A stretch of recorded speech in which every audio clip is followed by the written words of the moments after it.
lo que todo el mundo ansía, encontrar la felicidad. Muéstrame, muéstrame Dios, para lo que está hecho mi corazón.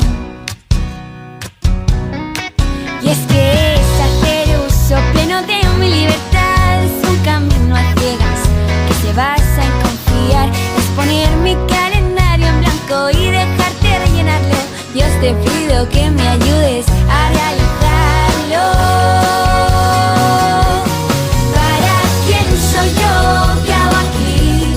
Si supiera los deseos que tienes para mí. ¿Para quién soy? Por mi nombre me has llamado. Dime Dios, ¿cuál es tu camino soñado? Vamos a compartir una mañana fantástica de descubrimiento, de conocimiento, de inspiración y de aportaciones personales y colectivas. Y lo primero, educación. Soy Michel Suñén. Tengo la suerte, la felicidad de conducir este acto. Me han dicho que me presente, como comunicar es poner lo propio en común. No soy muy de currículum, quizá alguno me conocéis de los libros, de los cabezudos, de las novelas negras o quizá también de campañas de publicidad, o habéis tenido la posibilidad de participar en algún taller o algún entrenamiento de oratoria de los que imparto, o incluso en la televisión o en la radio, pues me conocéis. Pero eso no es lo importante. Yo simplemente os voy a robar unos minutitos, no para hablar de mi currículum. Soy un contador de historias y creo que, bueno, pues me gustaría que me conocierais someramente por lo que soy y no por lo que hago, que creo que es como a las personas se les conoce de verdad. Entonces, os voy a contar en unos minutos, poquitos, una parábola. Os pongo en contexto. Yo era profesor de oratoria en un centro universitario y en una clase con mis alumnos les practicaba lo que se llama la mayéutica, un método socrático de enseñanza que consiste en hacer buenas preguntas a los alumnos para que ellos mismos encuentren las respuestas. En aquel momento, hace muchos años, décadas incluso, uno de los alumnos planteó un debate interesante sobre los objetivos personales, los retos, las metas, y sobre la marcha improvisé esta parábola que después escribí y convertí en un relato, lo presenté al Ciudad de Zaragoza de relatos cortos y tuve la gran suerte de ser finalista, publicado y a partir de ahí empezar mi carrera literaria. Imaginad un velocista, un corredor de 100 metros lisos, que es español y que acaba de conseguir su mejor marca personal. No solo eso, ha batido el récord de España. Es el corredor más rápido de todo nuestro país. Persevera, trabaja, insiste, entrena y consigue batir el récord del mundo. Es el que más rápido corre de todas las personas del planeta, de hoy y de antes. Pero no es suficiente. Él sigue trabajando, sigue esforzándose, sigue volcándose en su trabajo, porque está concienciado, determinado a batir esa marca y hacerla cada vez más inalcanzable, cada vez más imposible. Y lo va consiguiendo con mucho esfuerzo, tiene talentos, tiene cualidades y mucho trabajo. En vez de 9 segundos, la baja a 8, a 7, a 6. Esto parece imparable. Pero tanto se obsesiona que decide apartarse de todo y centrarse en esa única meta. Abandona incluso su carrera deportiva, su familia, sus amigos, su día a día. Hasta tal punto llega su obsesión que se instala en la pista de atletismo para fusionarse con el entorno y conseguir mejorar cada vez esa marca. Y lo va logrando. De 5 segundos pasa a 4, a 3, a 2. Esto parece maravilloso, pero a él no le basta. Quiere dar un paso más y lo consigue. Recorre 100 metros lisos en un único segundo. No es bastante. Él está convencido de que puede hacer algo imposible, estar en la línea de salida y llegar a la meta sin que transcurra el tiempo y sin dar ni una sola zancada. Insiste, mucho tiempo, lo ha abandonado todo y de repente un día se coloca en la línea de salida, se concentra, inspira hondo y ya, lo logra, está en el otro lado. Ha llegado a la meta, ha conseguido su objetivo, su propósito. Ha corrido los 100 metros sin correr, en 0 segundos. Ha salido del principio y ha llegado al final. En ese momento, sin tiempo para saborear la gloria, se desploma, se desvanece, desaparece. ¿Por qué? porque en su afán por conseguir la meta ha dejado de ser un velocista, ha dejado de ser lo que era, un corredor, no ha corrido, se ha teletransportado, ha llegado al otro lado y ha dejado de ser quien era. Esta parábola es un referente, nos ilustra sobre lo que os decía antes, ¿no? Cómo a menudo nos obcecamos con las metas, con los objetivos, con lo terrenal, con lo superficial y abandonamos lo realmente importante, nuestra esencia, ser quienes somos. Y en realidad, para ser quienes somos, fundamentalmente tenemos que pivotar en torno a 3 elementos: el bien, la verdad y la belleza. Os he dicho que os iba a contar 2 historias, una parábola, esta es más cortita todavía, y esta es una historia de vida personal. Creo que os va a ayudar de punto de partida para todo lo que tenemos por delante, que es mucho más importante que estas 2 historias, pero me han pedido que me presente y creo que así me vais a conocer más rápidamente que hablando de lo que he hecho o he dejado de hacer. Uno de los atributos, de las cualidades que yo tengo y que no aparecen en mi currículum, pero que me marcan mi condición de persona, es que soy padre. Soy padre de familia numerosa. Además, tengo 3 hijos de 2 generaciones distintas. El mayor de 25, la mediana de 22, la pequeña, cada vez menos pequeña, de 14. Me remonto a un pequeño paréntesis. Mi mujer, que se llama Noelia, en su momento me decía, cuando éramos novios y recién casados: oye, Mitchell, tienes un aroma, tu piel huele de una manera especial, dulzona, me encanta, muy agradable, es distinto. Y yo decía, pues será así, pero yo no tengo ni idea de cómo huele mi piel. Claro, he convivido con ese olor toda mi vida, que soy incapaz de descifrarlo, ¿no? Y al cabo de unos años, en el 2002, nace nuestra hija mediana. Unas semanas después, Noelia, mi esposa, me dice: oye, Mitchell, la piel de la nena tiene el mismo aroma que el tuyo. ¡Buah! ¡Qué descubrimiento! Fui rápidamente, metí la nariz en el pliegue del cuello, percibí esa sensación y dije: pues así huelo yo, vaya, esto de ser padre te enseña cosas, ¿no? Aprendes, esto es formidable. Pasa el tiempo, la nena crece, llega la adolescencia. Los que sois padres ya sabéis lo que es esto, los que no, bueno, pues ya os llegará, ya lo aprenderéis, no pasa nada, es ley de vida. Y la nena, pues entre otras cosas, muy buenas decisiones, pues acaba haciéndose fumadora.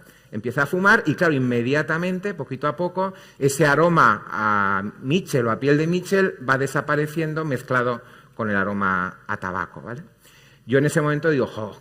¡Qué lata!, ¿no? Esto es la paternidad. Un legado a tu hija y, bueno, pues lo dilapida, lo pierde, desaparece y deja de existir. La vida te da lecciones y las completa permanentemente y al cabo del tiempo ella enferma. Es una época mala para la familia, sufrimos mucho, pero es una campeona, sale adelante y ahora está perfectamente. Y desde ese momento, a partir de esa experiencia de vida, yo cada vez que puedo me abrazo a ella y vuelvo a meter mi nariz en ese pliego del cuello y encuentro la esencia, el aroma a mi hija. Ya no hay nada de aquel olor dulzón que teóricamente ella tenía y que se asemejaba a mí, pero me encanta disfrutar ese aroma que ella tiene, ese aroma a mi hija, a vida, a satisfacción y a ser ella misma. ¿Por qué os cuento esta historia? Porque realmente a menudo nos centramos demasiado. Es un ejemplo claro de lo que es la paternidad y de lo que es incluso ser hijos, ¿no? Y de lo que es la adolescencia, un ejemplo que también os ayudará a vosotros.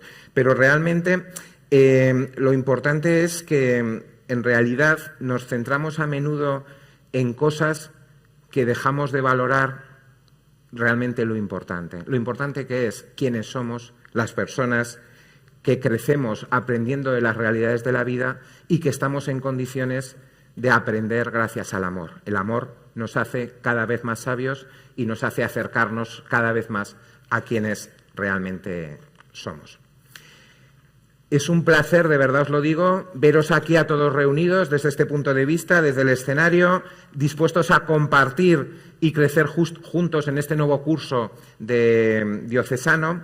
Y para comenzar el día con el mejor pie posible, contamos con la comunidad El Buen Pastor, que nos va a impulsar y a inspirar en este momento de oración que será guiado por la música. Muchas gracias.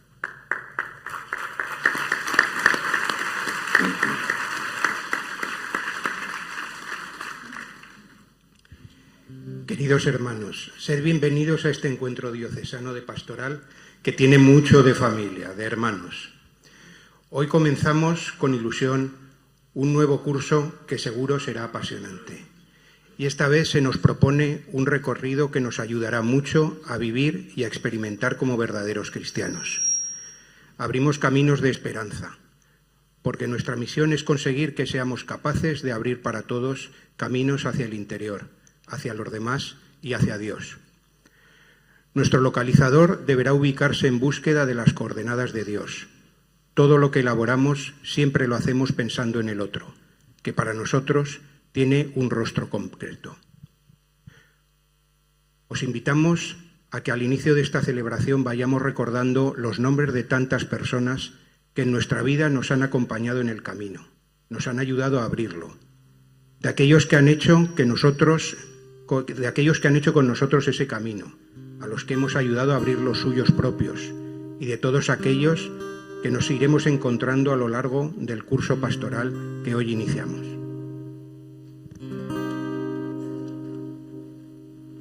Cantamos esta canción y cuando hay alguna frase que os resuene, pues la cantáis fuerte con nosotros y nos ayudáis, somos poquitos, vamos con ella.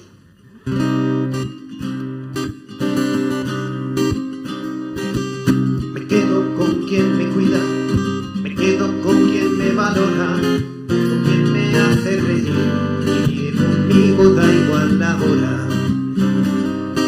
Me quedo con quien me escucha atentamente mi desahogo, con quien procura mi bien, quien se queda a pesar de todo.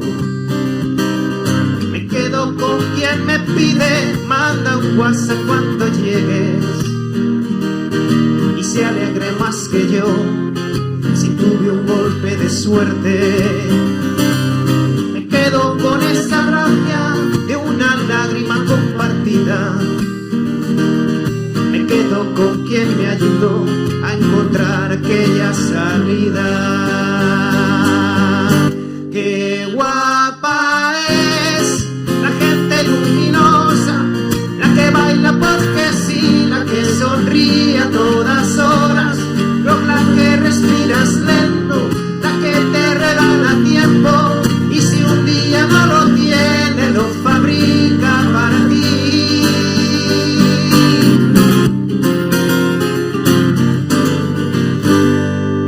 Me quedo con quien enciende bombillas en mi camino y saca lo bueno de mí y me hace sentirme vivo.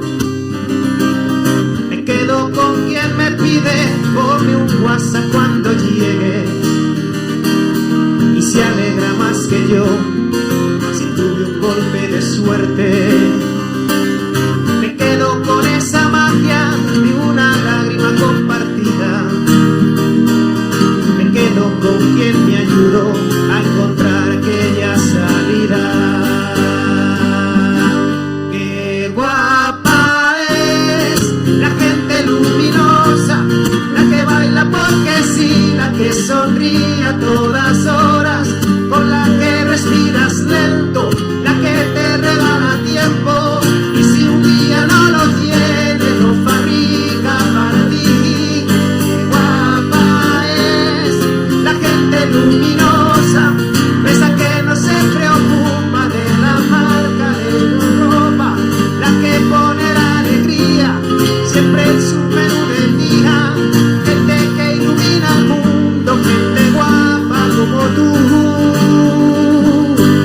gente que tiene el poder de la luz.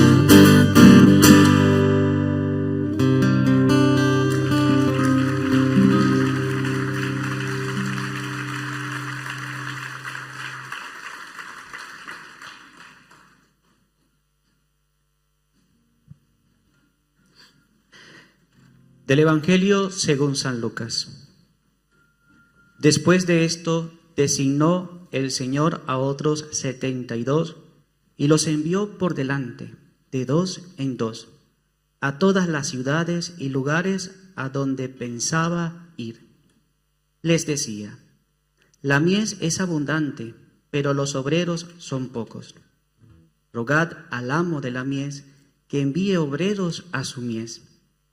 Marchad, que yo os envío como ovejas entre lobos.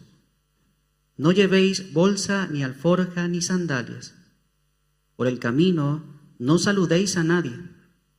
Cuando entréis en una casa, decid primero, paz a esta casa. Si hay allí gente de paz, descansará sobre ella vuestra paz. De lo contrario, tornará a vosotros. Quedaos en esa casa comiendo y bebiendo de lo que haya, pues el trabajador tiene derecho a su sustento. No paseéis de casa en casa. Si entráis en una ciudad y os reciben, comed de lo que os sirvan. Sanad a los enfermos que haya y decirles, ha llegado a vosotros el reino de Dios. Palabra de Dios.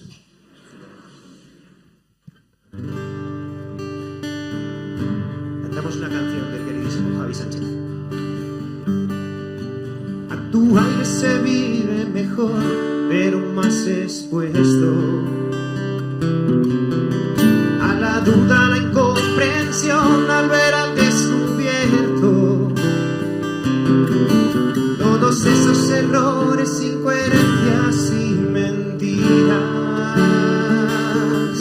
en los que vamos cayendo a lo largo de la vida.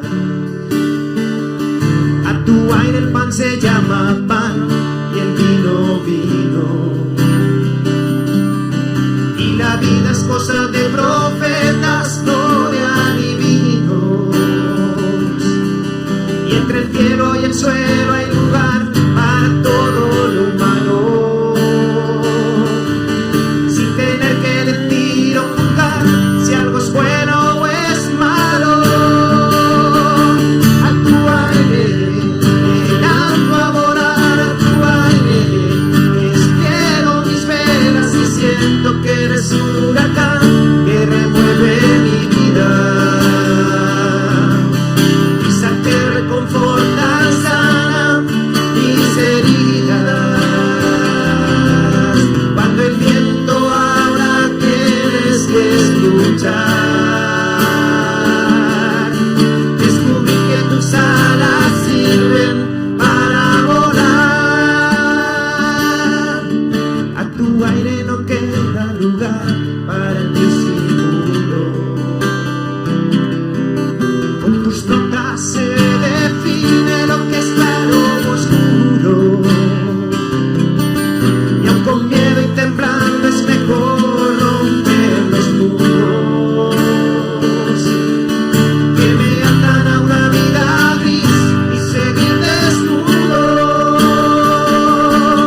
A tu aire, llegando a volar, a tu aire, despliego mis velas y siento que eres un huracán que remueve mi vida. Brisa que reconforta y sana mis heridas. Cuando el viento ahora tienes que escuchar.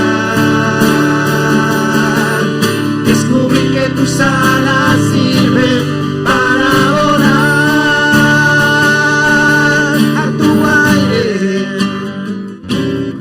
a tu aire, tu aire, queriendo soñar, a tu aire, volviendo a nacer, a tu aire.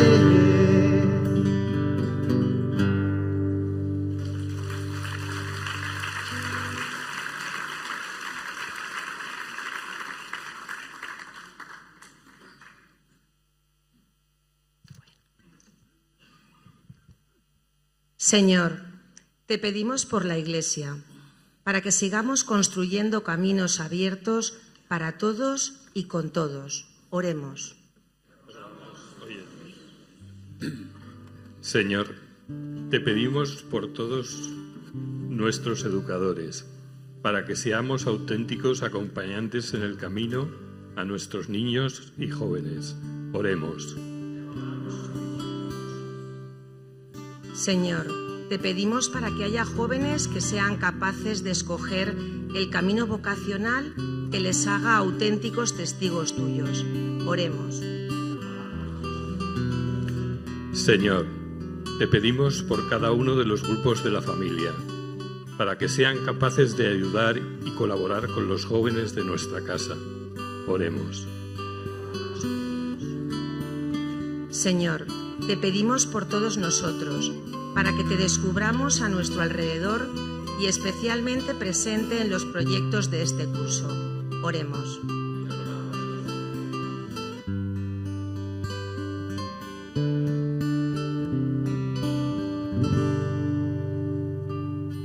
Y os hemos traído para terminar una canción que es muy importante para la comunidad del Buen Pastor, que se titula Tu nombre bajo mi piel. Y queremos que también sea vuestra. Si este curso que comenzamos hoy aquí, ponemos el nombre de Jesús bajo nuestra piel, es nuestro lema y lo compartimos con vosotros. Creemos que este curso, que esta vida, que estos retos que tenemos por delante, seguro que con su ayuda son mejores y lo podemos hacer mejor.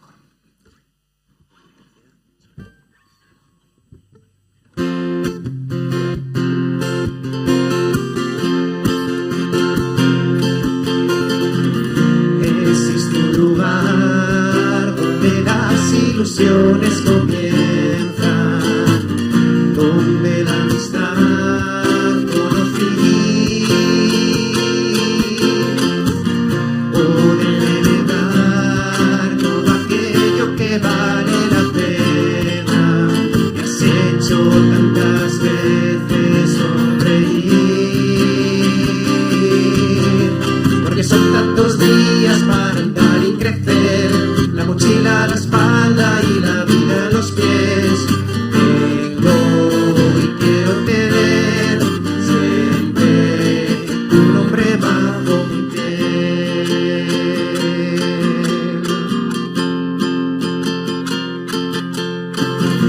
Te veo pasar cada vez que se abre la puerta. Te busco y estás siempre ahí. Pensar que a tu lado yo soy mucho más. Si caminamos juntos soy feliz, porque son tantos días para andar y crecer, la mochila a la espalda y la vida en los pies. Tengo y quiero tener siempre tu nombre bajo mi piel.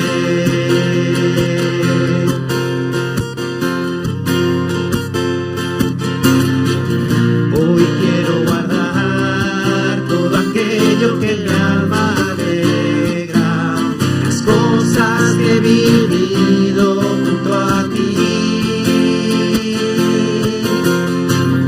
volver a entonar este encanto y poder regresar, llevarte aquí en mi pecho junto a mí,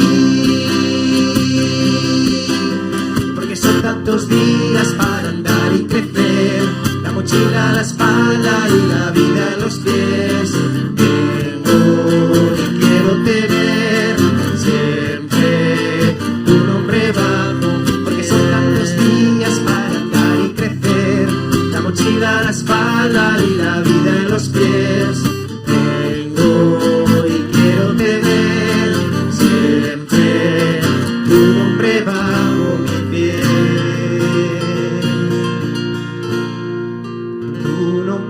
Bajo mi piel.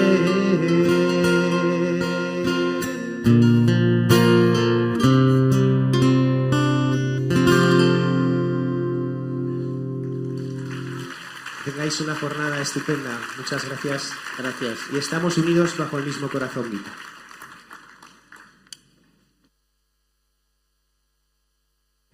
La verdad que fue un disfrute y un placer este ratito con la comunidad del Buen Pastor, que nos ha recordado que estamos con la mochila en la espalda y la vida en los pies, y que a tu aire nos lanzamos a volar.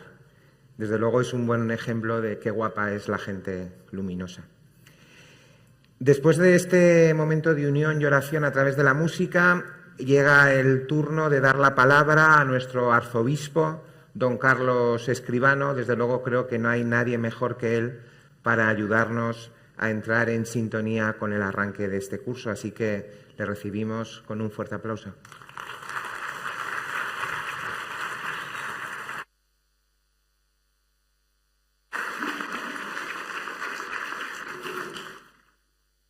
Bueno, pues buenos días a todos. Bienvenidos a este encuentro de inicio de curso. Nos reunimos una vez más para comenzar nuestro curso pastoral y, sobre todo, lo hacemos agradecidos por el camino recorrido durante estos años y pidiendo también que el Señor nos dé luz para saber qué pasos tenemos que ir dando en adelante. Todos sabemos que el plan pastoral supone un reto para todos. En el equipo de la Vicaría de Pastoral necesitamos ir adaptando la propuesta a las realidades concretas de la archidiócesis, que son muy variadas. Al mismo tiempo, cada una de las comunidades está llamada a una acogida creativa del plan pastoral para profundizar en la experiencia de la comunión.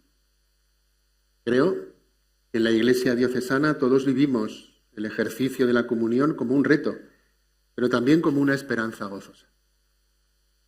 El lema que nos acompaña este año es el mismo del año pasado: Asamblea de llamados para la misión.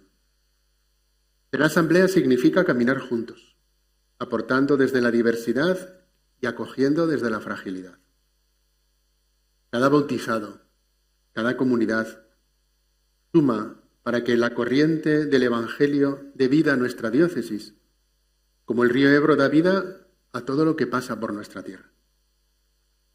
Reconocernos llamados supone renovar nuestra propia vocación, la vocación bautismal, y dentro de ella la vocación específica a la que cada uno ha sido llamado para enriquecer a la Iglesia. Todas las vocaciones son sagradas, la tuya también. Todas son una llamada a profundizar en una misma dignidad, la dignidad bautismal. Y tanto don derramado en la comunidad tiene sentido y cobra vida en la misión. Todos nosotros somos portadores de la buena noticia y nuestros estilos de vida, nuestras palabras, nuestra presencia pública, nuestra vida espiritual quieren estar orientadas en la misma dirección: anunciar a todas las personas la buena noticia de Jesucristo. Por eso hablamos de vocación y misión, como dos realidades inseparables. Una iglesia misionera es una iglesia vocacional, y una iglesia vocacional es necesariamente misionera. Este año nos gustaría proponer una visión sobre nuestra comunidad diocesana que podamos compartir y que sea como una brújula que oriente nuestros pasos. Queremos ser una iglesia presente que renueva. Una iglesia cercana a los alejados que acoge. Una iglesia que es enviada a los ausentes y que anuncia para que todos tengan vida en abundancia. Y esta visión no es un lema, no es marketing. Como pastor de esta iglesia diocesana, creo firmemente que este es el sueño de Dios para nuestra diócesis.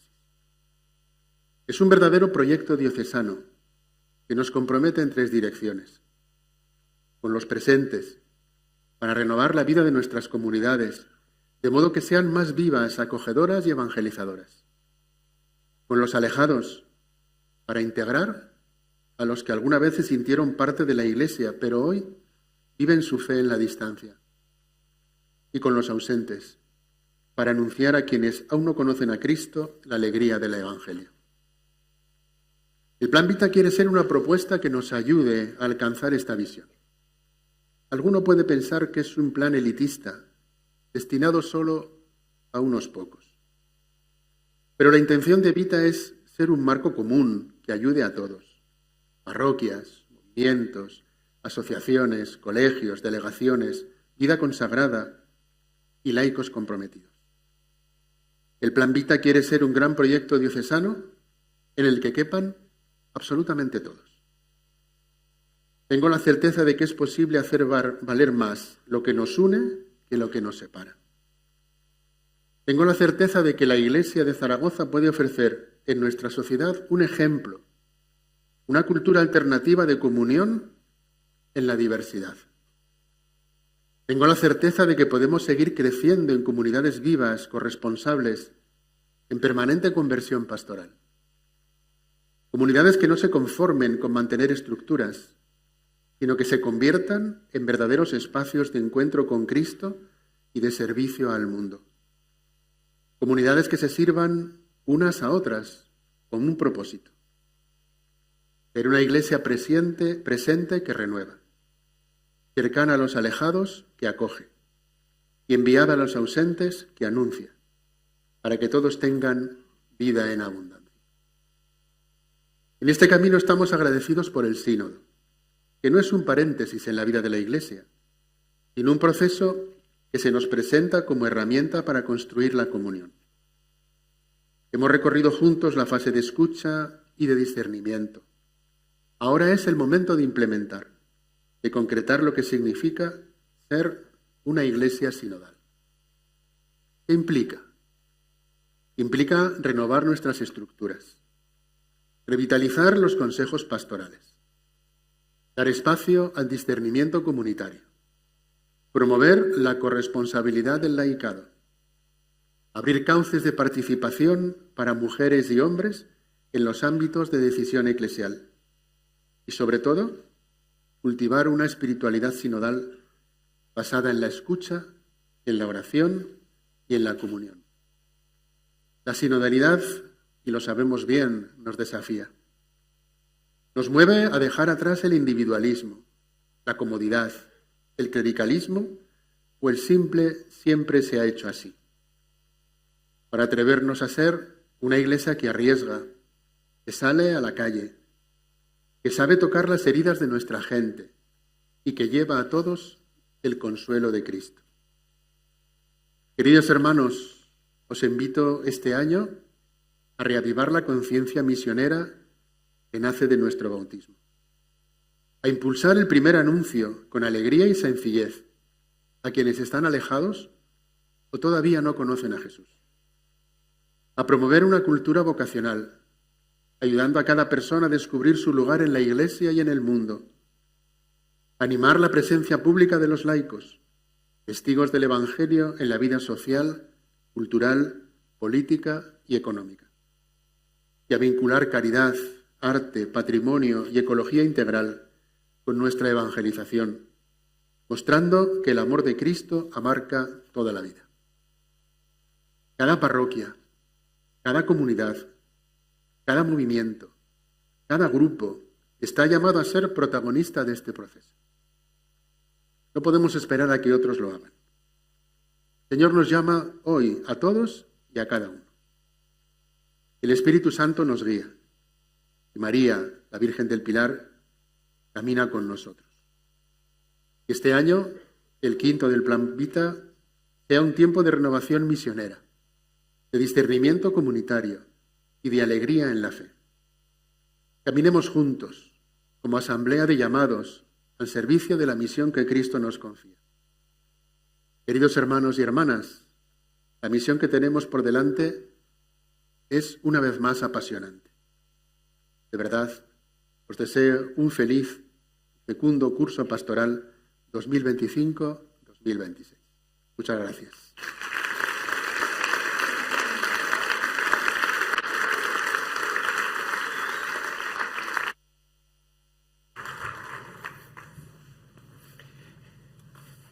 Agradezco en nombre de todos a don Carlos Escribano su mensaje. Ese mensaje al hilo del quinto Plan Vita, de ese camino que estamos y debemos seguir recorriendo juntos. Y me ha llamado la atención sobre todo esos dos conceptos, ¿no? de vocación y de misión, esa misión vocacional y esa vocación misionera. Tenemos ahora el placer de presentarles al obispo de Solsona, don Francisco Conesa. Él es el presidente de la Comisión Episcopal para la Doctrina de la Fe desde marzo de 2024 y en abril de este año fue elegido además responsable de la Conferencia Episcopal Española para la fase de aplicación del Sínodo de los Obispos. Por ello, la ponencia que nos va a ofrecer a continuación va a versar sobre sinodalidad y misión. Le damos una bienvenida con un sonoro aplauso.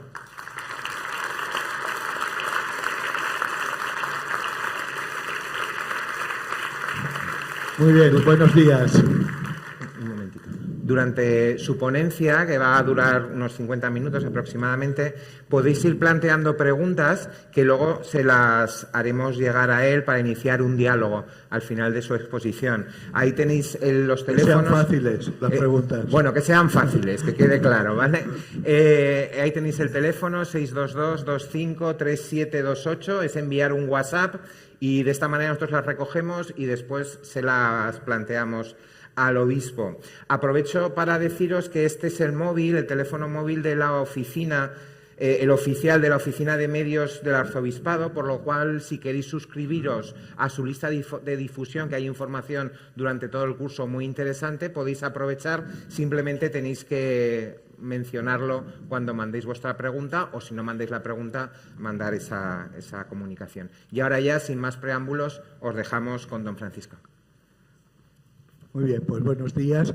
Para mí es un gusto poder compartir con vosotros la experiencia vivida durante los 2 años que estuvimos, los 2 meses de octubre, que estuvimos junto con don Vicente, que tenemos aquí también, participando en el sínodo, y también compartir con vosotros las conclusiones y las ideas principales en referencia al sínodo. Iré proyectando alguna de las ideas principales. Así va. Vale. Entonces, para hablar de este tema, voy a comenzar primero con una visión de lo que es la sinodalidad. Y después insistiremos en la vinculación de la sinodalidad con la misión. En el texto del documento final del sínodo, en el mismo número se dan 2 pinceladas de lo que es la sinodalidad. La primera dice que es el caminar juntos de todos los cristianos. Esta es una idea que es como una idea intuitiva.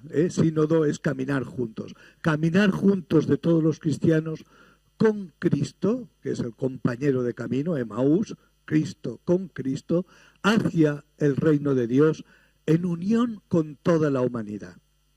Y después dice, orientada a la misión, esto es fundamental, porque sinodalidad es para la misión.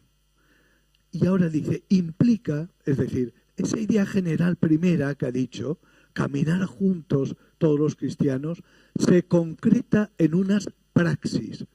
Implica reunirse en asamblea en los diferentes niveles de vida eclesial, la escucha recíproca, el diálogo, el discernimiento comunitario, llegar a un consenso como expresión de la presencia de Cristo en el Espíritu y la toma de decisiones en corresponsabilidad diferenciada. Ahora después hablaremos de este término que me parece muy importante, corresponsabilidad diferenciada. Es decir, la sinodalidad, para no quedar como una idea vaga o una cosa abstracta que no sabemos qué es, se va concretando en praxis, como son discernimiento común, ejercicio de la corresponsabilidad, etc. Un poco más adelante dice el mismo número, en términos simples y sintéticos, podemos decir que la sinodalidad es un camino de renovación espiritual. Y este es otro punto que creo importante, porque sinodalidad sin un cambio y una conversión interior no tiene sentido. Camino de renovación espiritual y a la vez y de reforma estructural de la Iglesia. Fijaos, como 2 aspectos fundamentales.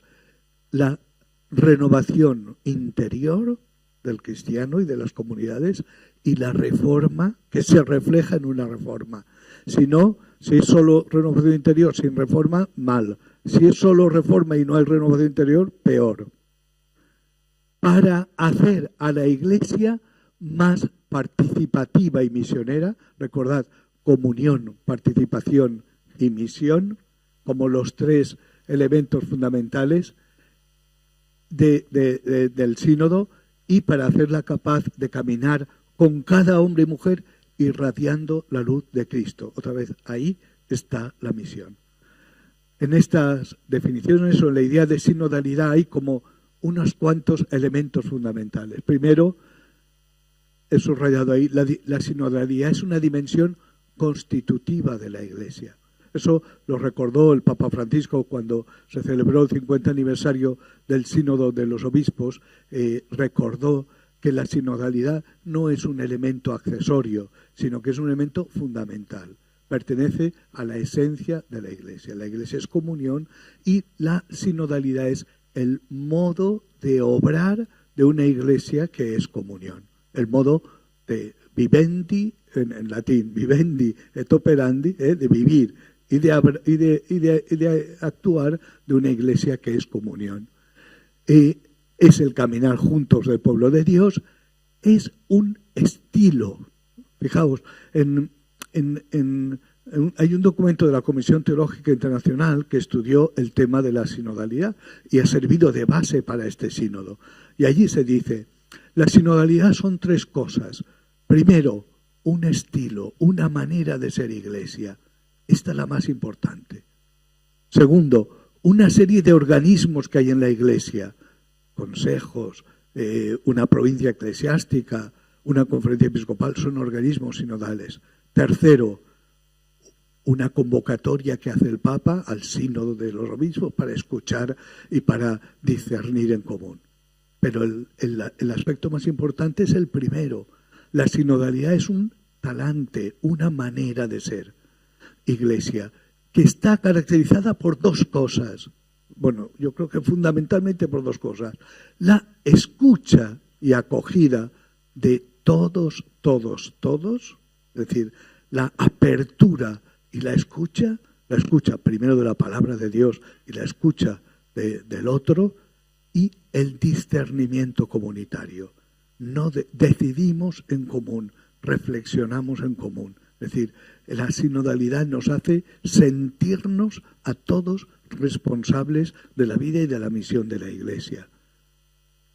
La sinodalidad es también un conjunto de relaciones que establecemos entre las diferentes vocaciones y es una disposición espiritual. Yo pienso que este punto es muy importante porque no nos lancemos a hacer reformas si no hay una disposición interior fundamentalmente. Dice el documento final, es ante todo, la sinodalidad es ante todo una disposición espiritual que impregna la vida cotidiana de los bautizados. Va llenando toda la vida de los bautizados y todos los aspectos de la misión de la Iglesia. Si falta profundidad espiritual, personal y comunitaria, la sinodalidad se reduce a un expediente organizativo. Más claro no se puede decir. Es decir, si falta profundidad espiritual, personal y de la comunidad. Y también, por eso, la sinodalidad es un camino de conversión. Y es muy significativo, si cogéis el documento final del sínodo, que hay que leer, el documento final es para trabajarlo y leerlo. Cada capítulo comienza con una llamada a la conversión. Conversión personal, conversión de las relaciones, conversión de los procesos, etc. Siempre llamada a la conversión. Porque lo que queremos es adoptar un nuevo estilo en la Iglesia, una nueva manera de no es una nueva Iglesia, pero sí, decía ya también Papa Francisco, una nueva manera de ser Iglesia. Una Iglesia en la que se vive más esa corresponsabilidad. Vale, esto es como la idea fundamental, que es la sinodalidad. Y ahora, segundo punto, la sinodalidad es para la misión. No tiene sentido todo esto. ¿Para qué queremos crecer como Iglesia? ¿Para mirarnos al ombligo? No. Eso es una Iglesia autorreferencial. No vale. Queremos crecer como Iglesia, como comunidad, para evangelizar. En el documento final se dice, la sinodalidad no es un fin en sí misma, sino que apunta a la misión que Cristo ha confiado a la Iglesia, que es evangelizar. Permite, dice, valorando todos los carismas y ministerios que hay en la Iglesia, permite que el pueblo de Dios anuncie la palabra y la Iglesia sea un sacramento de la de la unidad que quiere Cristo. En aquel documento que os mencionaba de la Comisión Teológica lo decía muy claro también. La sinodalidad se vive al servicio de la misión. Y recordaba un texto de Adyentes, Concilio Vaticano II, que dice: la Iglesia que peregrina por su propia naturaleza es misionera. No tiene otro sentido la Iglesia más que la misión. Por eso todo el pueblo es sujeto del Evangelio. Todos somos discípulos misioneros. Bueno, podríamos poner, tengo aquí varios textos, porque en el último documento sobre el sínodo son las pistas para la fase última que estamos, que es la fase de implementación o de aplicación del sínodo. Y ahí también se dice con mucha claridad: la forma sinodal de la Iglesia está al servicio de la misión y cualquier cambio en la vida de la Iglesia tiene como finalidad hacerla más capaz de anunciar el Evangelio. Es decir, todo esto, esta reforma estructural, este nuevo estilo, es para evangelizar, para anunciar. Eso no lo podemos perder de vista, porque nos podemos entretener en hacer cambios sin darnos cuenta de hacia dónde vamos. Bueno, y he puesto también un texto de vuestro plan, que lo estuve leyendo, porque ahí también se dice: somos asamblea de llamados para la visión, nuestro objetivo es revitalizar la vocación bautismal de cada creyente, impulsar comunidades vivas y corresponsables y asumir la misión de acompañar a los presentes, buscar a los ausentes y anunciar con alegría a los alejados. También está dicho muy bien, claro, y además en el lema vuestro, asamblea de llamados para la misión. Está muy claro. Asamblea, sínodo, asamblea de llamados para la misión. Está claro. Vale. Damos un paso adelante y vamos a examinar un concepto que antes os he dicho que a mí me parece fundamental, que es de corresponsabilidad diferenciada.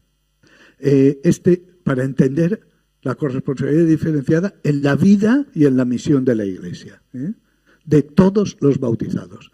Mirad, esta expresión apareció por primera vez ya en la primera sesión que tuvimos del sínodo, en octubre del 23.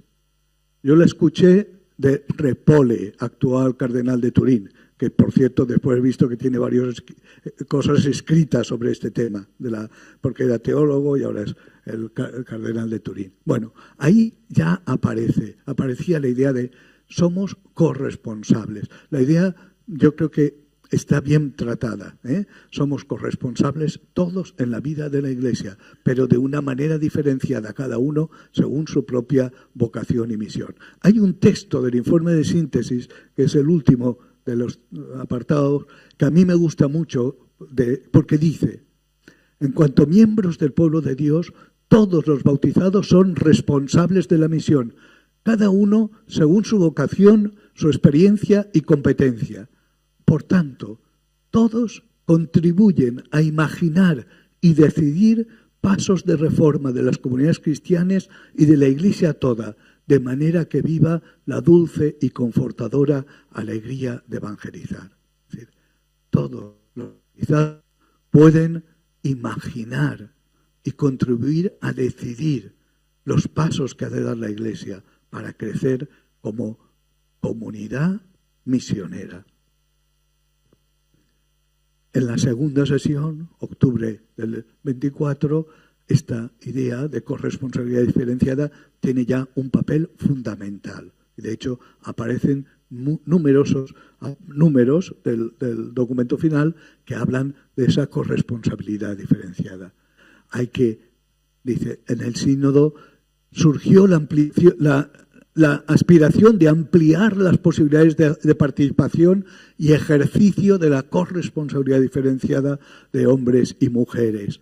A los laicos se les deben ofrecer más oportunidades de participación en un espíritu de colaboración y corresponsabilidad diferenciada.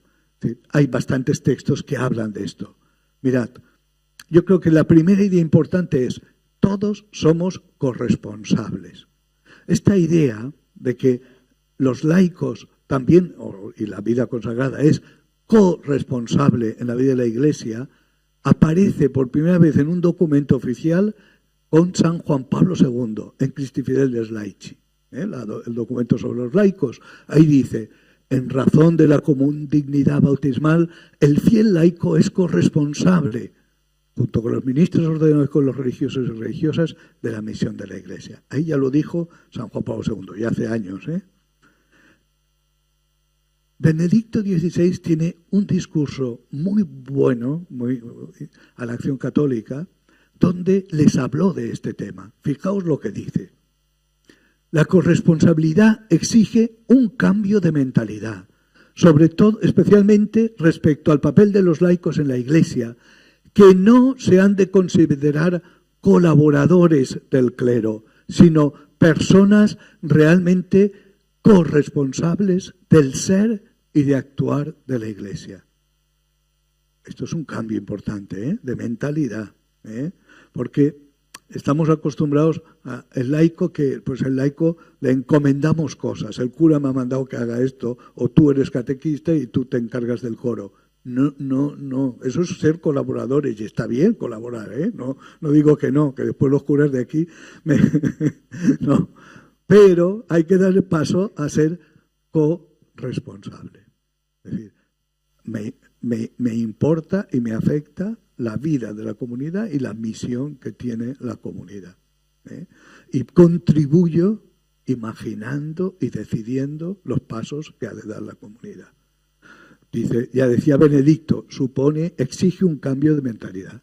Y dice también, es importante, por tanto, que se consolide un laicado maduro y comprometido. Claro, si no madura el laicado, capaz de dar su contribución específica a la vida, a la misión eclesial, en el respeto de los ministerios y de las tareas que cada uno tiene en la vida de la Iglesia y siempre en comunión cordial con los obispos. Por tanto, la idea de corresponsabilidad estaba en Juan Pablo II, estaba en Benedicto, y nosotros, y el documento final del sínodo la recoge y añade corresponsabilidad diferenciada, para mantener que en la Iglesia hay una gran diversidad de carismas y de ministerios, de dones que el Espíritu ha dado, y cada uno tiene una función diferente respecto del otro. Que esa diferencia es una riqueza.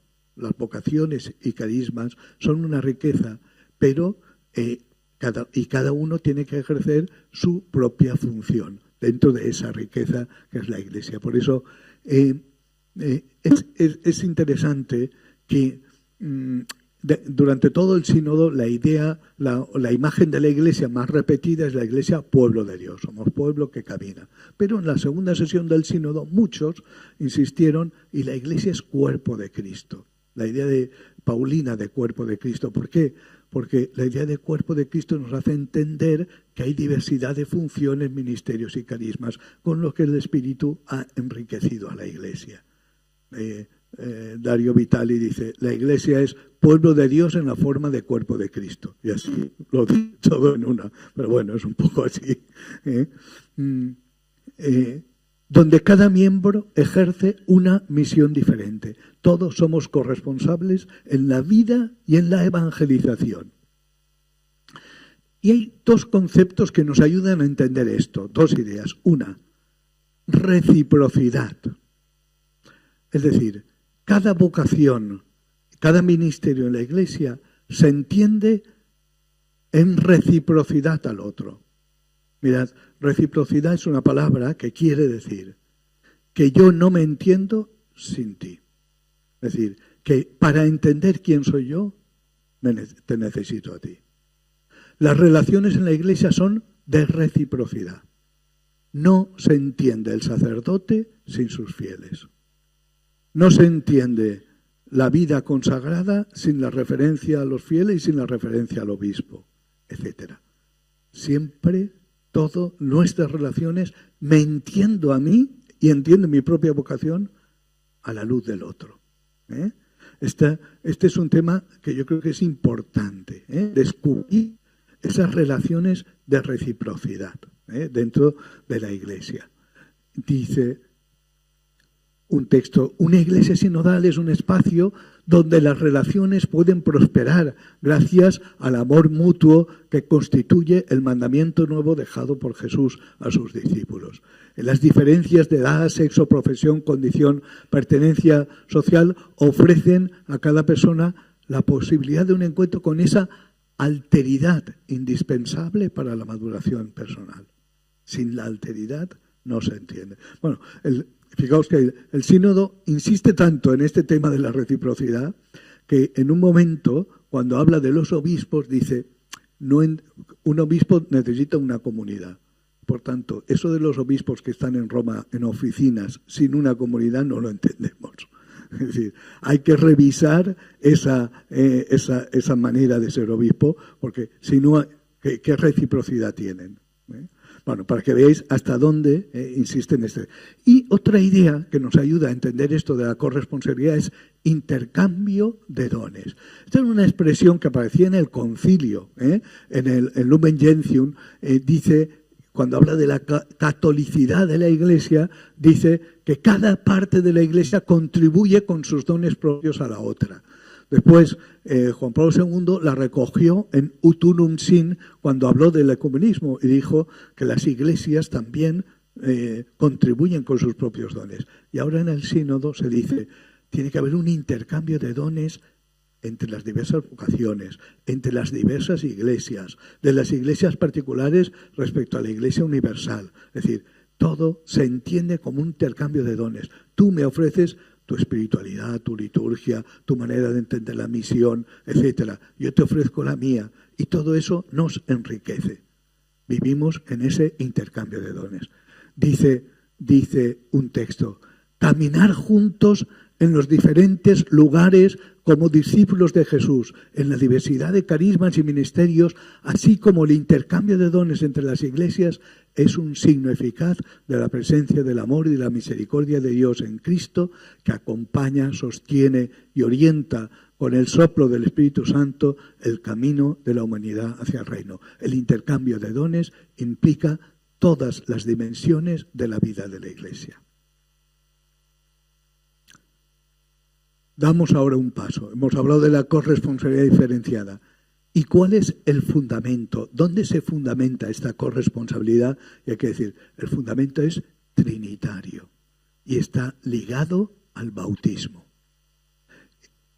Es interesante que en el sínodo se dio mucha importancia al bautismo y a los sacramentos de iniciación. No estaba en los primeros esbozos del sínodo, ni en las primeras preguntas que se nos hicieron, no estaba este tema. Este tema fue apareciendo poco a poco, porque si decimos que los laicos y todos son corresponsables, eso quiere decir que el bautismo es fundamental. De hecho, se dice en el sínodo, en un texto, dice, no hay nada más alto que esta dignidad. No hay nada más alto que ser cristiano. En el nombre de cristiano está dicho todo. El ser bautizado es lo fundamental.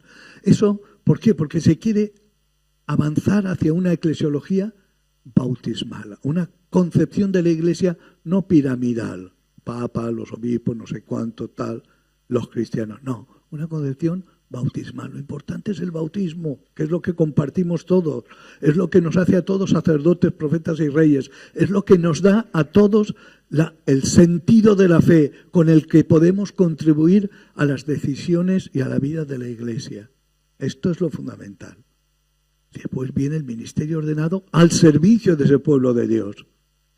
Y en la jerarquía al servicio de ese pueblo de Dios y de todos los bautizados. Una eclesiología que acentúa el bautismo y que acentúa el hecho de que todos tienen la misión profética. Eso se nos dice cuando nos bautizan, ¿no? Se unge con el aceite, con el crisma y se dice, para que seas miembro del pueblo de Cristo, sacerdote, profeta y rey. Somos profetas. Es decir, tenemos lengua y voz para hablar de lo que necesita la Iglesia y para evangelizar también, para anunciar la palabra.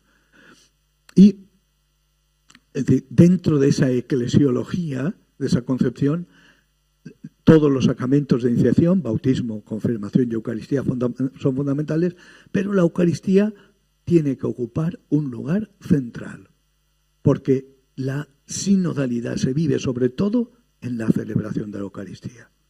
En esa espiritualidad sinodal del que antes hablábamos, la Eucaristía es el centro. No lo olvida el documento final. Si revisáis las veces que habla de la Eucaristía, encontraréis 14 o 15 veces que habla de la Eucaristía. Porque estaba y está en la Asamblea esa convicción. Nos sentimos y vivimos como pueblo de Dios en torno a la mesa de la palabra y la mesa de la Eucaristía. Cuando nos sentamos y compartimos la Eucaristía. Por eso se dice también, hay que cuidar mucho la Eucaristía, sobre todo la dominical. Y fijaos, dice, cuidar su celebración de la mejor manera, con particular atención a la homilía y a la participación activa de todos, es decisivo para la sinodalidad. Es decir, nos la jugamos si no cuidamos mucho y muy bien la celebración de la Eucaristía. Y dice, bueno, vale. Ahora, hemos dicho que es una corresponsabilidad diferenciada, con diferentes. Por lo tanto, en la Iglesia hay diferentes vocaciones. Voy a hacer una mención rápida, sobre todo del tema de los laicos, porque sois la mayoría de los que estáis aquí. Pero podríamos hablar de los religiosos, etcétera, ¿no? En relación con los laicos, el sínodo, por una parte, desea impulsar fuertemente el laicado. Se habla de ampliar las posibilidades de participación y ejercicio de la corresponsabilidad diferenciada de todos, laicos y mujeres. Pero, mirad, se dice una cosa que yo creo también es importante, y es: pero la misión principal del laico es transformar las realidades terrenas.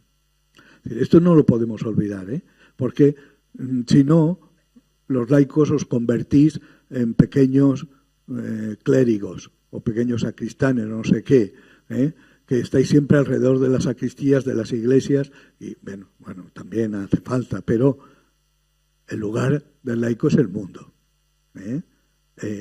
Y eso, es decir, a la vez que se dice que el laico tiene que participar en las decisiones y en la vida de la Iglesia, se repite, pero su lugar es impregnar las realidades terrenas con el espíritu del Evangelio. Eso estaba en Lumen Gentium, en el Vaticano II, lo dice con claridad. Y dice, y los laicos lo que piden es que la Iglesia no les deje solos. Es que se habla en el documento final, se habla del laico que está comprometido en la política, en la economía, en la cultura, en el arte, en la familia. Y dice, y a la Iglesia lo que piden es que no les dejemos solos, sino que se sientan enviados para esa misión. Porque el laico que vive con su familia, que tiene y que cuida a la familia, y que está ahí haciendo de la familia una iglesia doméstica, puede tener la sensación de que no hace nada. Está evangelizando y está participando en la misión de la Iglesia de esa manera, que es su lugar. Pero dice, pide que la Iglesia les reconozca de alguna manera.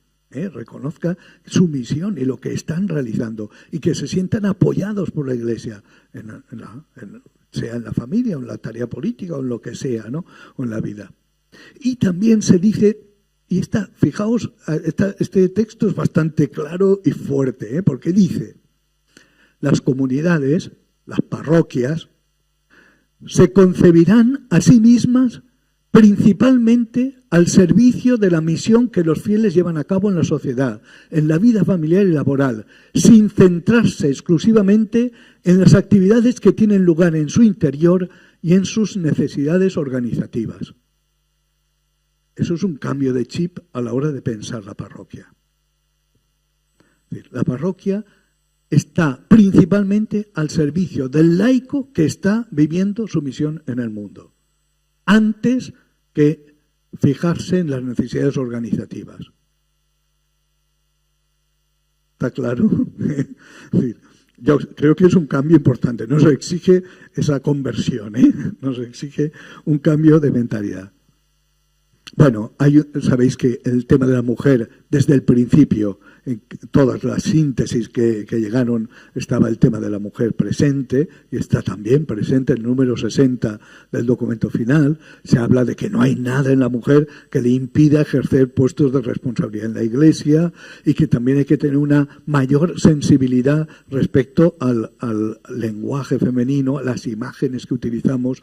Se decía, es que como los que predicamos siempre somos varones, todas las imágenes son varoniles y tal, no usamos ni ejemplos, ni el lenguaje femenino, ni las imágenes, y la Iglesia tiene que ser más sensible también en sus documentos, en sus escritos, etcétera, a este tema, ¿no?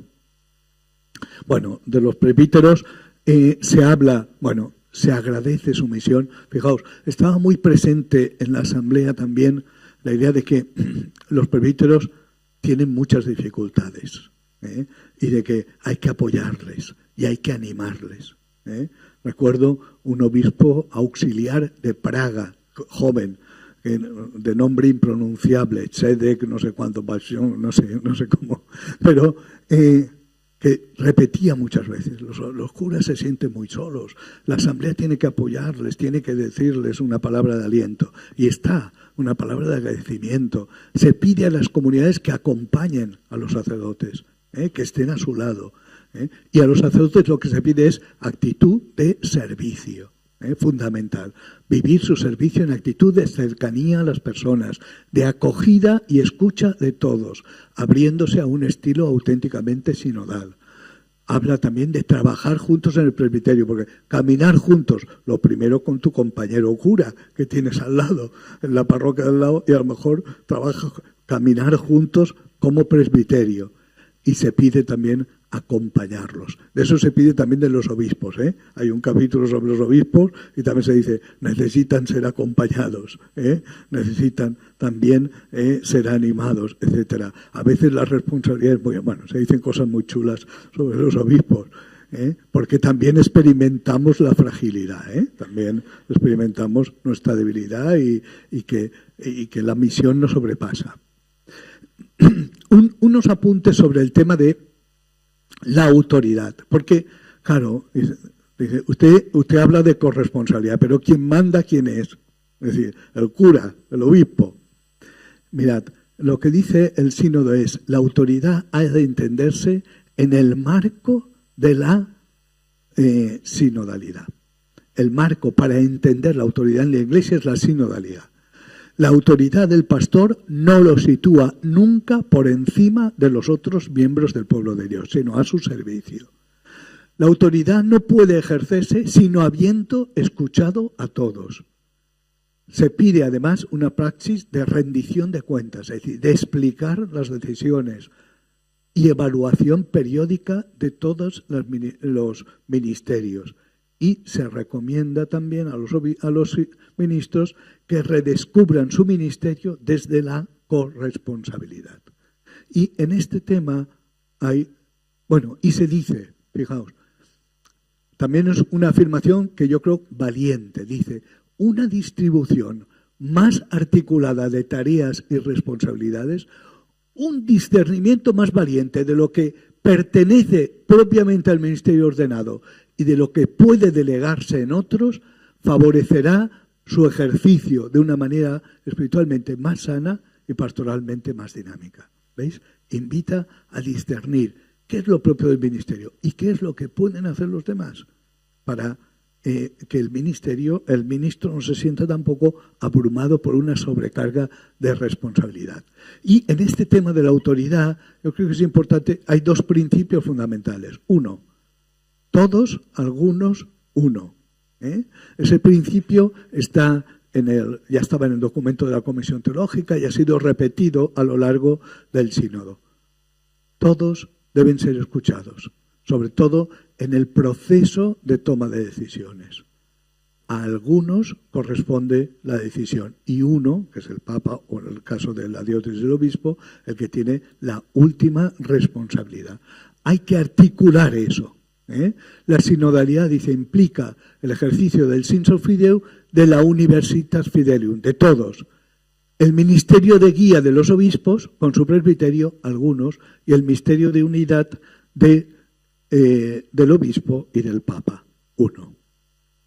Y otro principio importante en este tema es nihil sine, es un término en latín. Y ahora estoy mirando a Vicente porque fue él el que lo dijo en la primera sesión del sínodo y después lo repitió Prevost. Prevost, actual Papa León, lo dijo también. Nihil sine es un principio que está en San Cipriano, lo celebramos el otro día, San Cipriano, siglo III, y decía, San Cipriano, en latín y después en castellano, nihil sine episcopo, nihil sine concilio vestro, que eran los presbíteros, nihil sine consensu plebes. Es decir, nada, nada sin el obispo, nada sin vuestro consejo, el de los presbíteros, nada sin el consentimiento del pueblo de Dios, de la plebe. Y dice el texto, los tres nihil son importantes. Las tres cosas son importantes, porque cada una acentúa un aspecto. Nada sin el obispo es el principio ministerial. Nada sin vuestro consejo, el principio colegial. Nada sin el consenso del pueblo, el principio sinodal. Y dice el texto del documento final, cuando se rompe la lógica del nihil sine, se oscurece la identidad de la Iglesia y su misión. Si nos saltamos algo de esto, se oscurece la identidad de la Iglesia y se inhibe su misión. El documento final también habla de algunos medios para vivir la corresponsabilidad diferenciada. Voy a decirlos como más rápidamente, porque también yo creo que este es un tema para ir profundizando. Subrayo 5. Primero, el discernimiento eclesial para la misión. Se dice que eso ha de ser una práctica habitual en las parroquias, en los movimientos. La praxis del discernimiento eclesial. Discernimos en común las cosas importantes que afectan a la vida y a la misión de la comunidad, de la parroquia, etc. Si hay que cambiar la ventana de la parroquia o arreglar el techo, no hace falta hacer un discernimiento comunitario.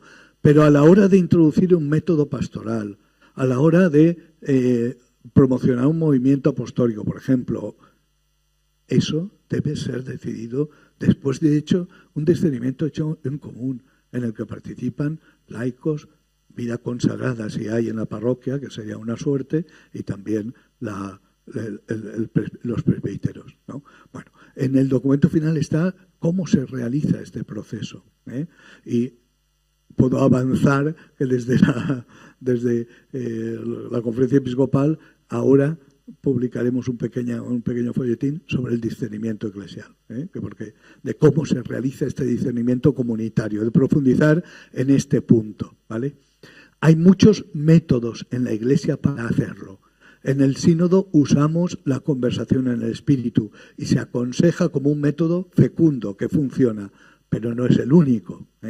Está el ver, juzgar y actuar de toda la vida de la acción católica, aquel que reconocer, interpretar, elegir de Evangelii Gaudium, incluso la lectio divina comunitaria, son métodos de discernimiento que existen en la Iglesia. Y seguramente habrá más. Segundo, para fomentar esto, participación de todo el pueblo de Dios en los procesos de toma de decisiones. Es decir, participación lo más amplia posible. Con ese principio que está en la Comisión Teológica y también en el documento. La elaboración es una competencia sinodal, la decisión es una responsabilidad ministerial.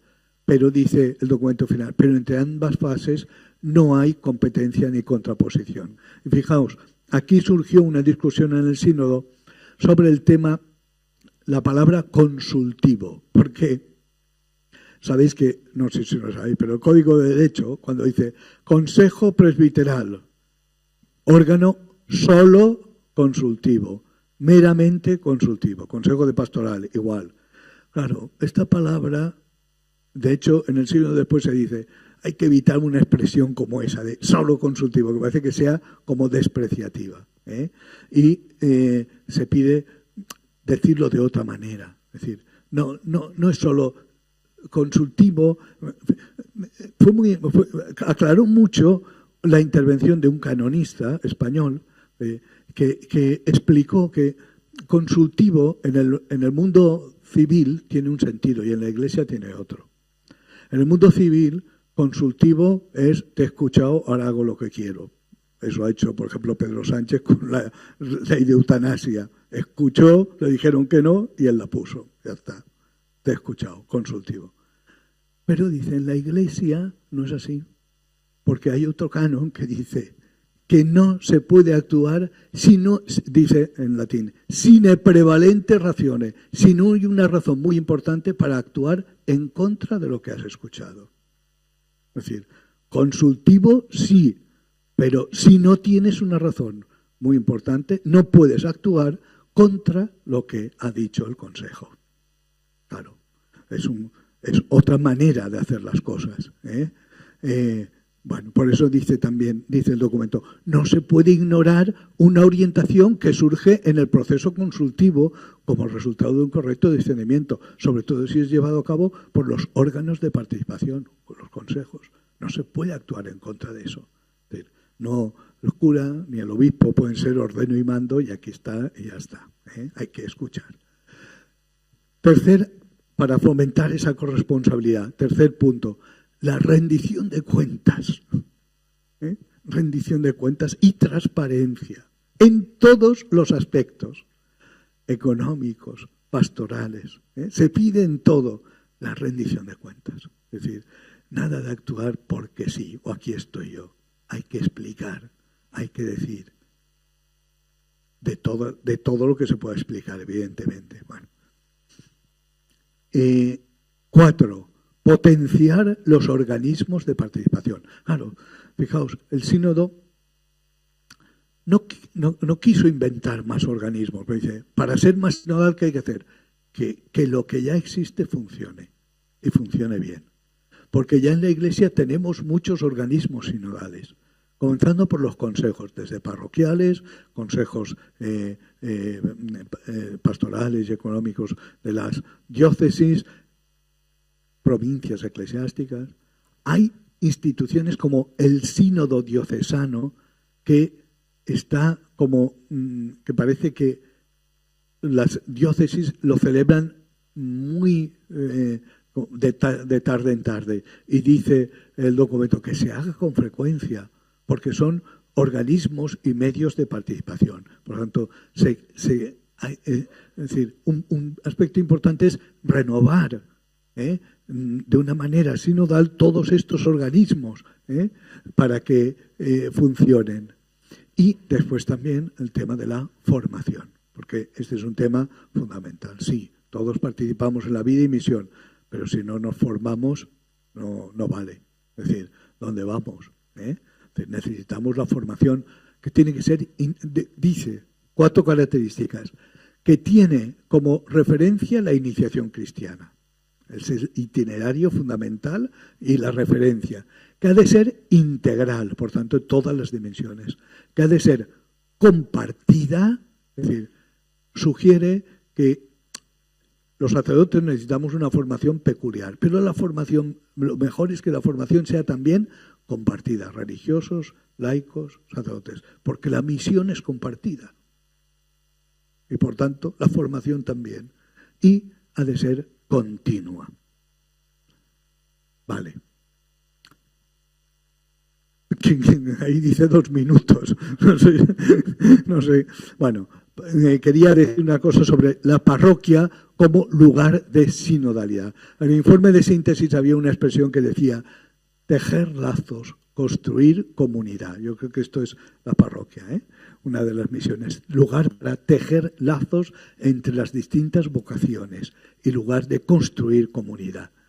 Se dice que las parroquias siguen siendo fundamentales, pero también dice que lo que caracteriza a la parroquia es que reúna, dice, es una propuesta comunitaria sobre una base no electiva, que reúne a personas de diferentes generaciones, profesiones, orígenes, etcétera. Es decir, la gran riqueza de la parroquia es que nos juntamos todos. No es una comunidad como puede ser un colegio como este, que junta a los padres, son todos...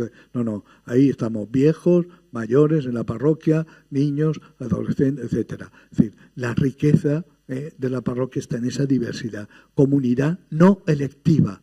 Me ha tocado aquí y esta es mi comunidad. Sobre una base no electiva. Se habla de que la parroquia, lo importante en la parroquia es el territorio existencial, que es un tema que aparecía en el documento sobre la conversión pastoral de las parroquias. Lo importante no son los límites de las calles, sino dónde la gente vive su vida.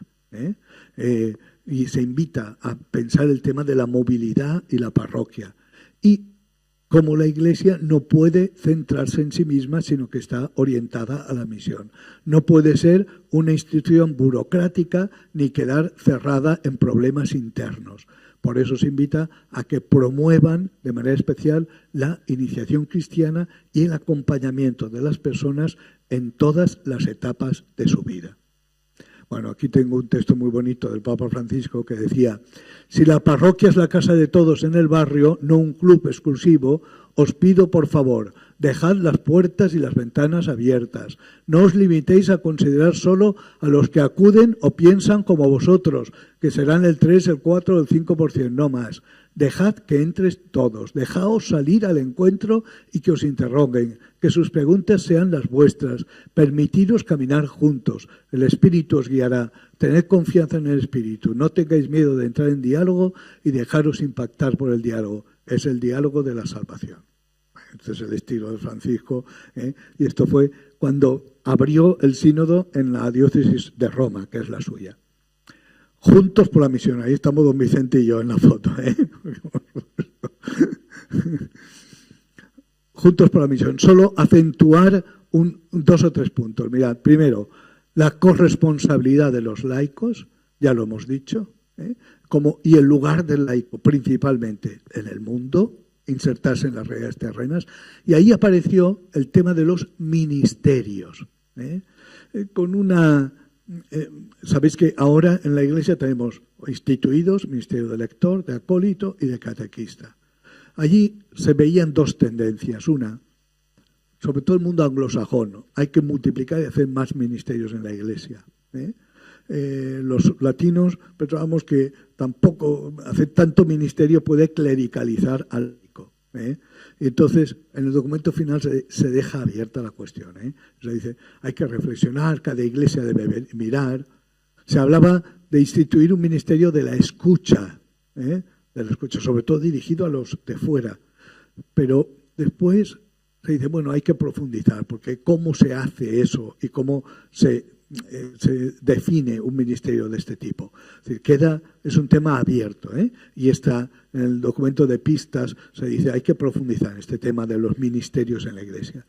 Se habla de anunciar el Evangelio en las culturas y las religiones, y después el documento presenta como 3 grandes retos. 1, evangelizar la cultura urbana.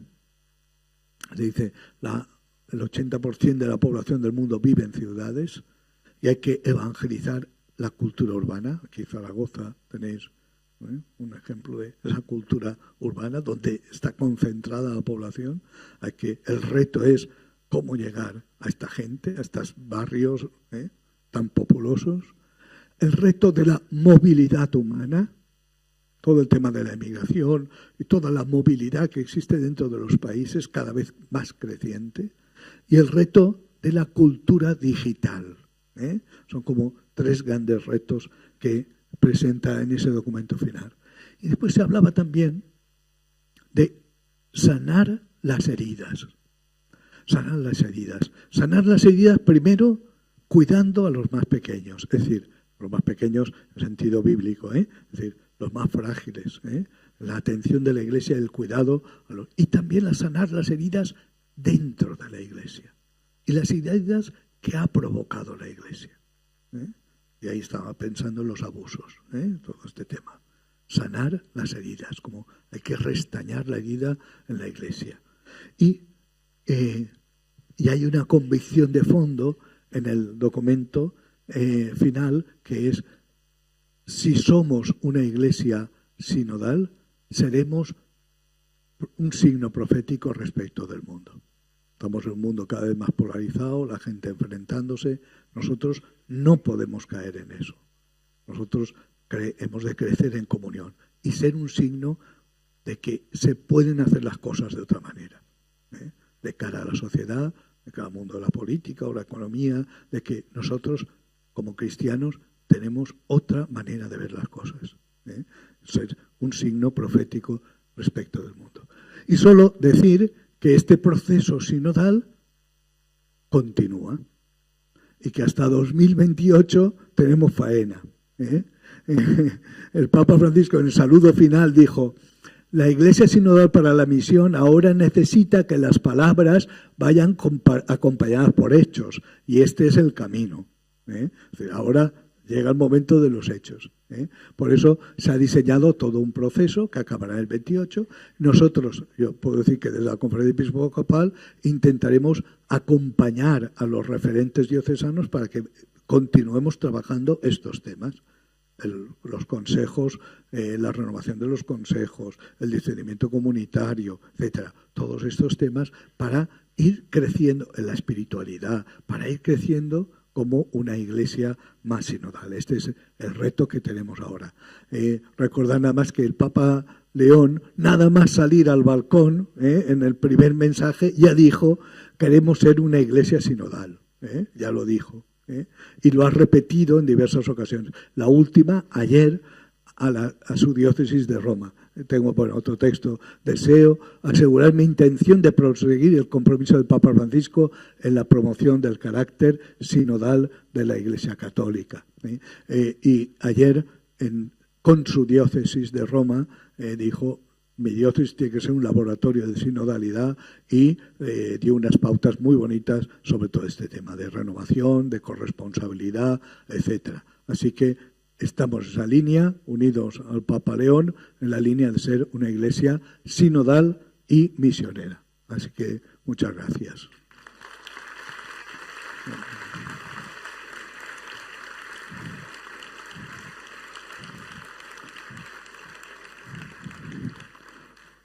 Me he pasado 5 minutos solo. Muchas gracias, don Francisco.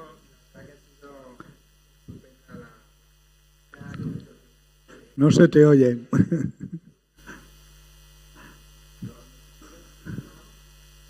no digo nada interesante, simplemente voy hablando para...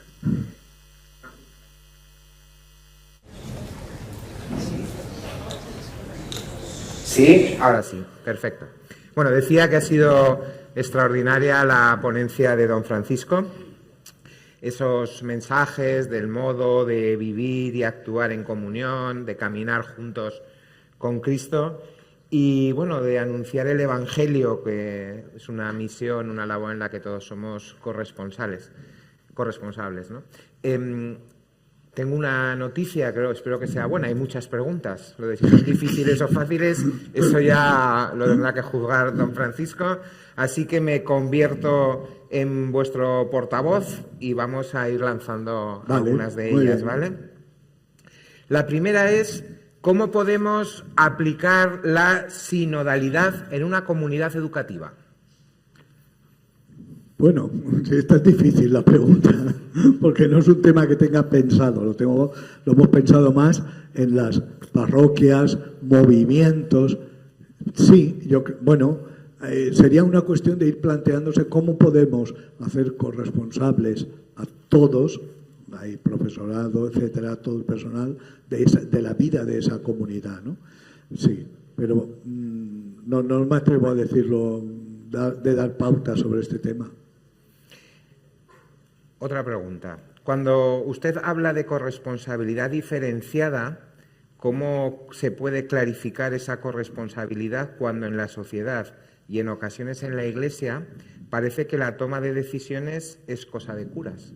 ¿Podría poner algún ejemplo? Sí, no, ejemplos los tenemos todos. Es decir, efectivamente, por eso cuando yo hablo de los curas, les digo, tenemos que cambiar el chip, tenemos que cambiar la manera de actuar y de pensar.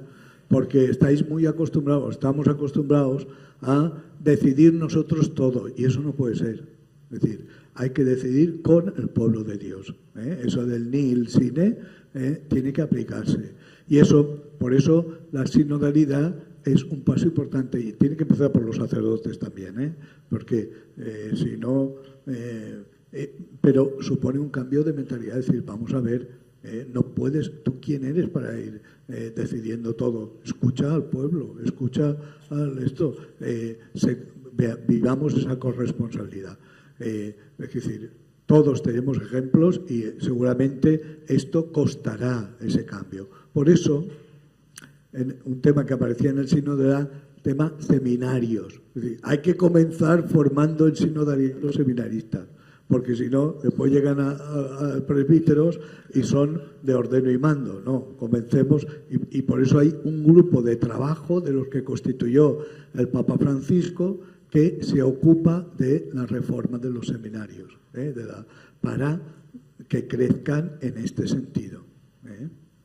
La verdad que ha habido varias preguntas en esta línea, es un tema que ha despertado interés. Y bueno, por completar el enfoque, ¿es realmente posible ese paso de colaborar hacia la corresponsabilidad con la actual formulación del vigente Código de Derecho Canónico? Creo que lo he explicado. De todas maneras, también hay un grupo, hay una comisión de estudio del Código. Sobre todo, eso, el libro primero y todo lo que se dice sobre el tema del laicado, de los. Entonces, hay una comisión de estudio. Creo que es compatible, porque ya he dicho que consultivo, lo que significa en la Iglesia, que no es lo mismo que en el mundo civil, pero sí que habría que revisar y pulir algunas expresiones. Creo que sí. Requerirá una reforma de algunos aspectos del Código. Además, había una petición que está también en el documento final, firmado por el Papa Francisco, que dice que los consejos de pastoral sean obligatorios en las diócesis y en las parroquias. Ahora es libre, no es obligatorio. Que sean obligatorios, es decir, no puede haber comunidad sin su consejo. Otro de los asistentes o de las asistentes nos plantea esta pregunta: ¿por qué a veces confundimos la decisión de una mayoría con el discernimiento del Espíritu Santo? ¿No sería democratizar la Iglesia? Sí. El Papa Francisco más de una vez dijo, la Iglesia no es un parlamento. Nosotros aquí no es votamos, no. En ese documento que ahora hemos trabajado, es que ayer estuvimos trabajándolo, sobre el discernimiento comunitario, se explica muy bien, ¿no? El discernimiento comunitario no es, ahora votamos entre todos, no es eso. Es, nos sentamos y entre todos, con la luz del Espíritu Santo, después de haber orado y meditado seriamente el tema, entonces expresamos nuestra opinión y vemos juntos qué es lo que Dios quiere de nosotros. Siempre en ese discernimiento puede haber una persona a la que le corresponde la decisión final. Puede ser el párroco, puede ser el obispo, depende del tipo de consejo al que le corresponde al final tomar la decisión, pero después de haber escuchado y de haber ido buscando el consenso, que en la tradición de la Iglesia el consenso es expresión de la acción del Espíritu Santo. Una pregunta inspiradora, en mi opinión, don Francisco. ¿Cómo podemos volver al amor primero, al primer encuentro con Cristo? Rememorar ese encuentro personal nos puede llevar a ser llamados a la misión. Claro, esa es la parte de llamados, o la parte de revitalizar el bautismo. Recordad que he hablado de ese eclesiología bautismal. Lo primero es la conciencia de haber sido llamado. El encuentro es llamada, llamada y misión, va junto todo. Entonces, lo primero es esa experiencia, evidentemente. Dos preguntas finales. ¿Cómo podemos ayudar a que los sacerdotes sean verdaderos constructores de sinodalidad? ¿Qué hacemos con los curas? Bueno, yo creo que los sacerdotes están en este camino, Y hay que animar a sumarse a este camino, que es el camino que la Iglesia nos está pidiendo. Creo que estamos viendo que no es tampoco un capricho del Papa Francisco, también nuestro Papa León está en esta línea. Es decir, la Iglesia nos está pidiendo esta conversión ahora, este cambio de estilo. Entonces, a los sacerdotes hay que ayudarles con todos los medios de formación que tenemos, espirituales, intelectuales, intentando que vean su ministerio en este contexto de sinodalidad y que comprendan cuál es su función en este nuevo contexto. Porque a veces en este tema pues hay también una especie de no saber a qué atenerse, de no saber qué quiere decir, pues ahora qué tengo que hacer. Entonces hay que ir. Y después, yo creo muy importante, ir experimentando. Es decir, esta sinodalidad en una parroquia, ir poniendo en un consejo, trabajando juntos, etcétera, haciendo experiencia de esto, que es lo que pide la fase de implementación. ¿Cómo revitalizar los consejos pastorales en comunidades envejecidas? Bueno, sí, tenemos un reto ahí en nuestras comunidades. Bueno, a la hora de revitalizar los consejos, el sínodo da diversas pistas. Habla de incorporar gente joven, de incorporar también de que formen parte sobre todo personas que están comprometidas en la misión. Habla de la posibilidad de abrirlos a miembros de otras iglesias no cristianas. Habla también de que, de la necesidad de escucha, de todo lo que dicen, y también de utilizar este método de la conversación en el espíritu para poder tomar las decisiones, etc. Hay toda una serie de elementos que pueden ayudarnos a renovar realmente los consejos. Pues sus palabras, don Francisco, están siendo muy estimulantes porque hay nuevas preguntas. Había dicho que solo quedaban 2, pero el público se va animando. Unos minutitos más y terminamos, ¿no? ¿Cómo se puede materializar que la parroquia esté al servicio del laico? Sí, eso hay que pensarlo entre todos, No me lo dejéis a mí solo, pero creo que sí es importante, Ese texto que decía, las parroquias se concebirán principalmente al servicio de la misión que los laicos están haciendo. Es decir, yo creo que ahí es un cambio también de mentalidad. ¿La parroquia para qué está? Para evangelizar. ¿Cómo evangelizamos? Sí, la catequesis es importante, pero la catequesis no es lo fundamental es fuera. Hay que ir hacia afuera, salir. Entonces, ¿cómo lo hacemos? Apoyemos al laico que está viviendo su misión en el mundo. Acompañemos a ese laico. Claro.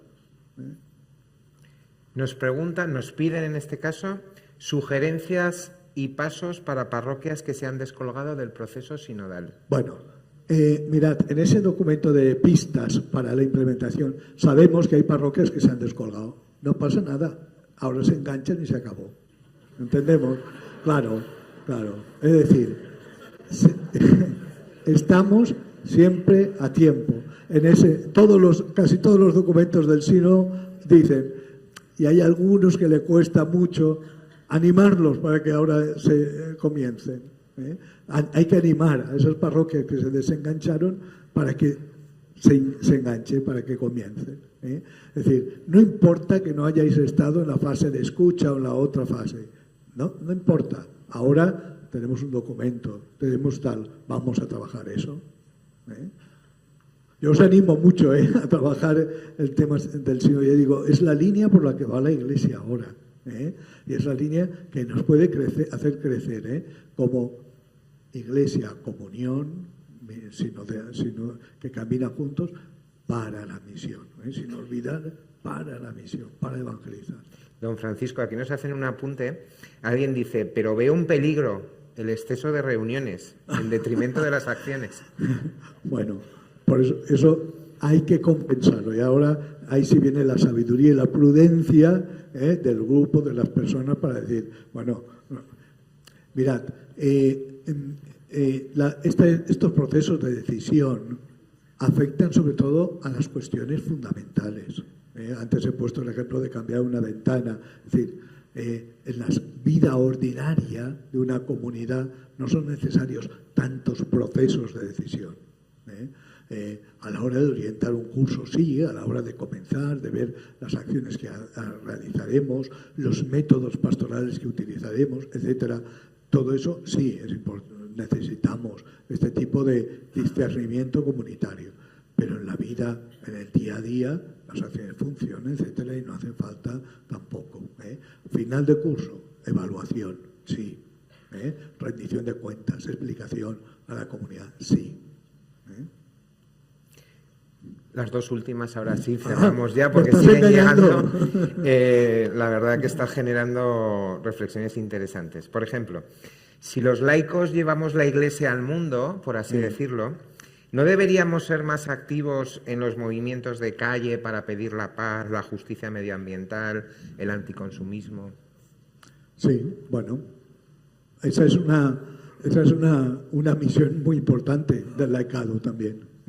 Estar presente en todos esos movimientos en los que se sostienen valores que son cristianos también, el ecologismo, etcétera, dentro con sus excesos, etcétera, pero hay que estar presentes.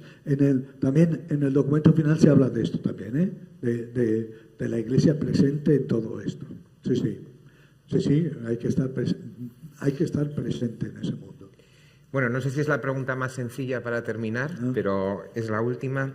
¿Cómo distinguir el espíritu propio del Espíritu Santo? Sí, esta pregunta sí es difícil, La primera y la última eran muy difíciles.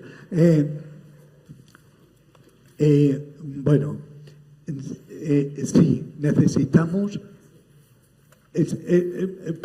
cuando se habla de conversión interior, quiere decir, necesitamos crecer en virtudes fundamentales, como son, para no confundir mis ideas con el Espíritu Santo.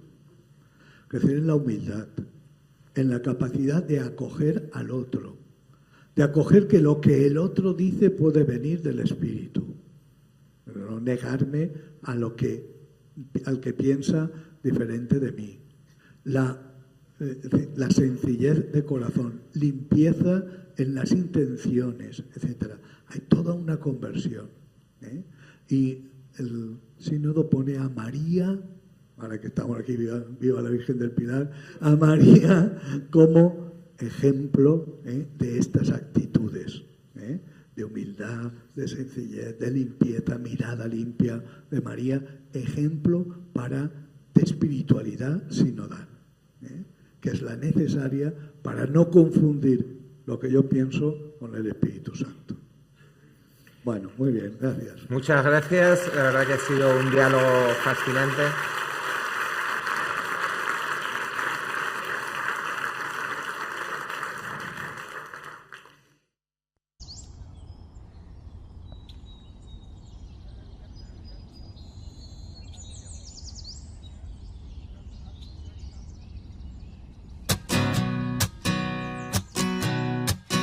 Lo que todo el mundo ansía, encontrar la felicidad. Muéstrame, muéstrame Dios, para lo que está hecho mi corazón. Y es que es hacer uso pleno de mi libertad. Es un camino a ciegas que se basa en confiar. Es poner mi calendario en blanco y dejarte rellenarlo. Dios, te pido que me ayudes a realizarlo. Soy yo que hago aquí. Si supiera los deseos que tienes para mí, para quién soy, por mi nombre me has llamado. Dime Dios, ¿cuál es tu camino soñado?